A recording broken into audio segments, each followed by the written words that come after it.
Mahigit 17 milyong pisong halaga ng shabu ang nasamsam ng mga otoridad sa isang inabandonang kotse.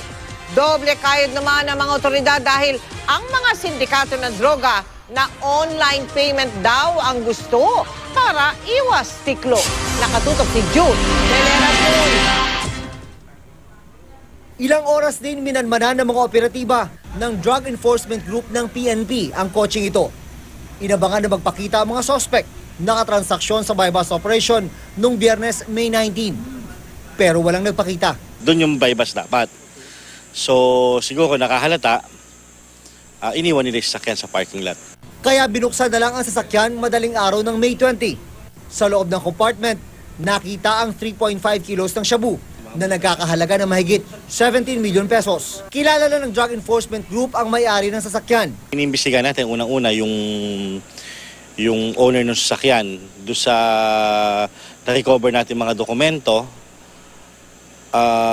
may open deed of sale siya. So basically, patatawag natin yung registered owner. Ang problema raw ngayon ng mga otoridad, mga bagong mukha na ang ginagamit ng mga sindikato ng droga sa mga transaksyon bilang pag-iingat.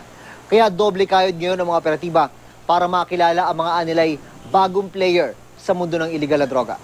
At meron pang mga bagong modus kapag nagkakabentahan ng droga. Hindi na raw tumatanggap ng cash. Ang gusto raw ng mga katransaksyon, online ang bayaran. Pwede rin chips ng casino at e-currency gaya ng mga ginagamit sa e-games. Ang delivery ng droga, kadalasan sa mga courier company na raw pinapadaan. Yun ang tatanggapin, mga e-currency, tapos ipadideliver yung merchandise. Hindi na yung tao ang mahuli mo, kundi inupahan na lang. June Veneracion, Nakatutok, 24 Oras.